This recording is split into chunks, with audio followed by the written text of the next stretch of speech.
Hello and welcome back to An Old Man Watches, and today I'm going to be talking about three different screen adaptations of William Shakespeare's play Much Ado About Nothing.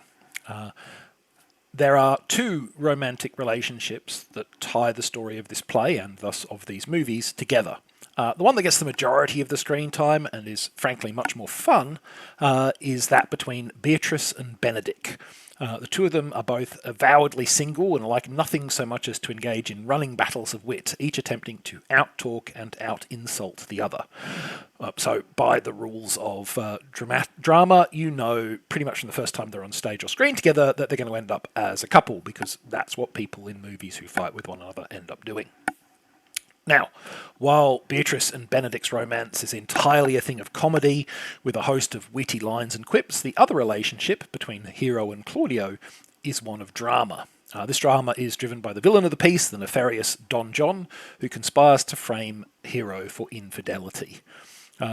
Claudio is both all too willing to believe this charge and viciously cruel in how he discloses the accusation. Can Hero's innocence be proven and the star-crossed lovers reunited? I'd argue that does Claudio deserve to be reunited is also something that needs asking, but given that the play dates back to the 16th century, it's perhaps unsurprising it's not a question the story considers. So, although it's been a popular, regularly performed stage production for over 400 years, Much Ado About Nothing did not receive a big screen English language adaptation until 1993. It did have some foreign language versions and some TV adaptations, but nothing intended for movie theatres. I can't be sure why this is, when other Shakespearean plays like Macbeth, Hamlet and Romeo and Juliet have enjoyed multiple movie adaptations, but the cynic in me thinks it could be because as tragedies those plays were considered more weighty, worthy and serious. But whatever the reason, in 1993, finally, the first big screen adaptation of Much Ado About Nothing did come to movie theatres. And this was Kenneth Branagh's excellent, if extremely direct and classical adaptation. Branagh retains the historical setting and location of 16th century Messina, as well as the original Shakespearean dialogue, though he necessarily trimmed some of the play's content, bringing the film in under 2 hours instead of the play's 3. The film is also Catholic Branagh in its casting. Like most of his films from the era, it features Branagh himself, his then wife Emma Thompson, as well as Brian Blessed and Richard Briers. Presumably for international box office appeal, Branagh also brought on board Kate Beckinsale, Michael Keaton, Denzel Washington and Keanu Reeves, the last of these playing against type as the villainous Don John. Now, to be clear, none of these observations about Branagh's peccadillos are supposed to be meant as criticism. When you're making the very first big screen adaptation of a famous play, I can see the sense in keeping your adaptation pretty faithful to the original. You want to attract fans of the play, after all, and you have no need to put a stake in the ground as to why this is how our adaptation is different to the others, because you are the first. I also don't take issue with Branagh's casting choices.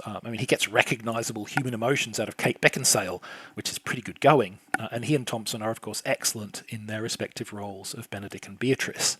They both have a gift for the snappy wordplay that these two characters require, and they also have the ability to turn on a moment of seriousness when it is needed. Branagh's performance when the normally jovial Benedick challenges Claudio to a duel is an excellent example of his ability to switch gears. You are suddenly reminded that for all his love of whimsical wordplay and tomfoolery, Benedick is a soldier who has fought and killed in many a bloody battle. If you're looking to get started with Much Ado About Nothing, the first big screen English language version is a very good place to begin. Now, nearly 20 years after Branagh, after wrapping up his work on The Avengers, Joss Whedon produced his own film version of Much Ado About Nothing. The movie was shot in 12 days at Whedon's own home, using a cast who were almost all previous collaborators of his. Actors from Angel, Buffy, Dollhouse and The Avengers all feature here. So if you're a fan of geeky media, you'll probably like the cast. But will you like the movie? Here, alas, I have very mixed feelings. Whedon chose to set his film in the modern day, in a gangster family, and to film entirely in black and white. Now, when I heard all that, I was very intrigued by the project. Much Ado About Nothing done noir? Sign me up. But alas, the film is nothing of the kind. The modern day setting and the monochrome look a mere window dressing for a movie that is, in fact, exactly the same story told in exactly the same way. The characters speak the same Shakespearean lines, they display the same Shakespearean morals, and they suffer the same Shakespearean coincidences and contrivances. It seems that the modern day setting was probably chosen purely to reduce production costs, and the result is a film that to me felt disconnected from itself.